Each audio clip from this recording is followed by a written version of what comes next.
Señora presidenta, señorías, comenzaré mi intervención realizando una serie de afirmaciones que creo que son de todos y todas conocidas, pero que conviene no olvidar en ningún momento, y especialmente en relación con la proposición no de ley que traemos hoy a debate. En primer lugar,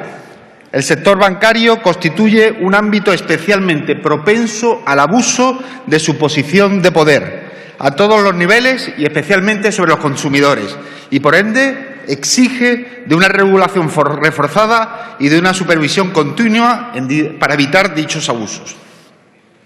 En segundo lugar, como consecuencia de la reestructuración que se ha producido en el sector bancario, este se ha oligopolizado aún más y, en consecuencia, ha aumentado su poder, lo que exige nuevamente mayores niveles de control y supervisión.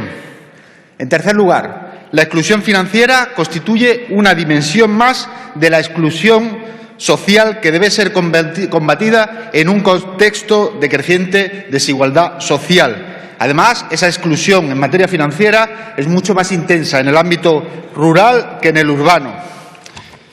Y, en cuarto lugar, la titularidad de una cuenta bancaria constituye una condición necesaria de ciudadanía en una sociedad en la que hasta el acceso a las prestaciones sociales más básicas exigen ser titular de una cuenta corriente o de ahorro. Por lo tanto, hay determinados servicios financieros que deberían carecer de costes para los consumidores. De todas esas cuestiones trata la proposición no de ley que sometemos a su consideración hoy.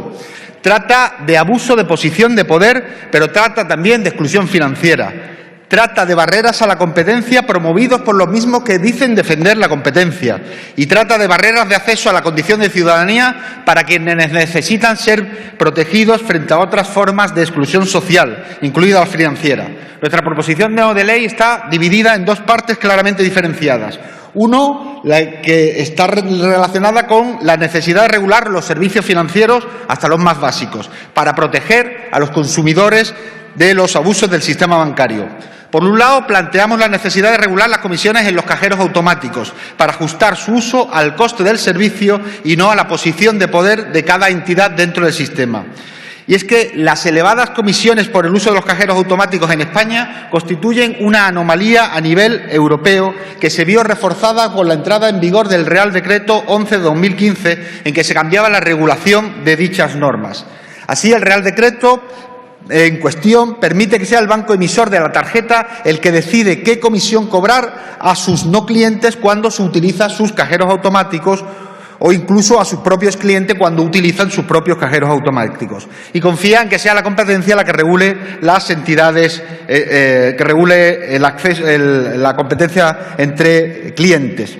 La cuestión de fondo sobre esta proposición no de ley radica en que tres grandes bancos copan el 45% de la red de cajeros de este país: CaixaBank, BBVA y Santander. Precisamente las mismas tres entidades que, encabezadas por CaixaBank, cambiaron el sistema anterior basado en lo que se llamaba la tasa de intercambio, donde eran las redes de cajeros las que decidían cuál era el monto que se cobraba a la persona que utilizaba un cajero distinto al de su entidad, y pasaron a un sistema donde es el banco el que decide cuál es el monto que recarga a los clientes de otras entidades que utilizan sus propios cajeros.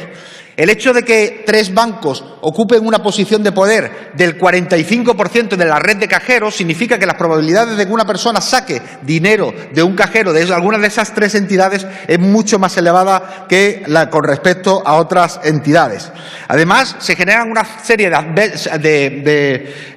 efectos adversos sobre la competencia que han sido denunciadas por la Comisión Nacional del Mercado y de la Competencia en su informe de mediados de 2016 sobre la cuestión de las comisiones bancarias. Según ese informe, estos tres bancos tienen ya una posición de preeminencia en el sector, dañando la competencia en el mismo y perjudicando a aquellas entidades que o bien tienen menos terminales o, lo que es peor, han tenido un comportamiento mucho más dinámico y alejado de los comportamientos bancarios tradicionales. Fomenta un repliegue de los usuarios hacia las entidades con mayor red y, por lo tanto, inducen a aumentar su clientela y fomentan un mayor uso de la red propia frente a redes ajenas. Por eso defendemos desde la argumentación la retirada del Real Decreto 11/2015 y que se realice un estudio del coste de mantenimiento de los cajeros. Y no lo decimos solo nosotros, es lo que plantea la Comisión Nacional de los Mercados y de la Competencia precisamente en ese informe, cuando afirma que la comisión que fije el titular del cajero a la entidad adquirente debería tener en cuenta los costes de prestación del servicio, de manera que el precio cobrado por el servicio no exceda el coste de la prestación. Si quieren competencia, no me escuchen a mí, sino escuchen al menos al organismo encargado de velar por ella. Además, proponemos la creación de una carta de servicios bancarios mínimos, esenciales o básicos, que todas las entidades deberán ofrecer a un coste reducido o sin ningún coste y que deberá incluir, entre otros elementos, la ausencia de costes por su apertura y su mantenimiento. Algo que, por cierto, tampoco es algo que reclamemos exclusivamente nosotros, sino que también lo plantea el Parlamento Europeo en su informe anual sobre la política de competencia de la Unión Europea de 2016, cuando por primera vez afirma en su recomendación 137 que las cuentas de ahorro y corriente no deberían tener coste para sus titulares, salvo en los casos en que se haga un uso de determinados servicios específicos. Un informe que además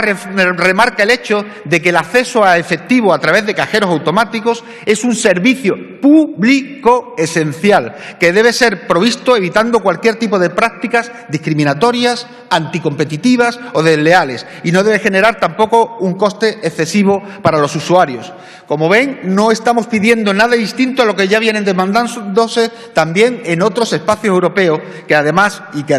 es de sentido común. Porque lo que no puede ser es que la banca, que debería remunerar a los ahorradores por la captación de pasivos, hagan negocio cobrándole a esos ahorradores comisiones que van mucho más allá de lo que les pagan en forma de rendimiento por sus depósitos, pero que además hagan negocio de forma simultánea cobrando por las operaciones de activos al conceder préstamos y créditos de un dinero que han obtenido en el Banco Central Europeo a un coste casi nulo. Termino, Presidenta. Decía John Kenneth Galbraith que el negocio bancario es tan simple que repugna a la inteligencia.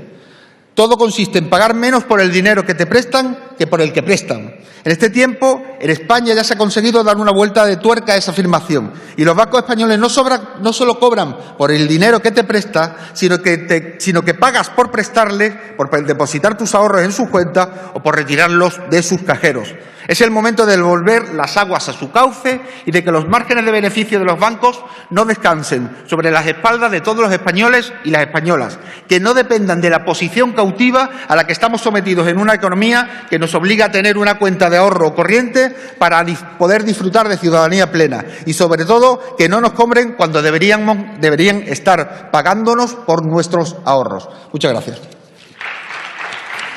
Muchas gracias.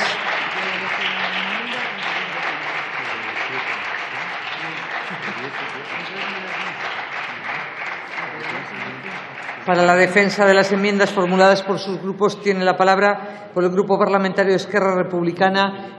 la señora Capella y Farré.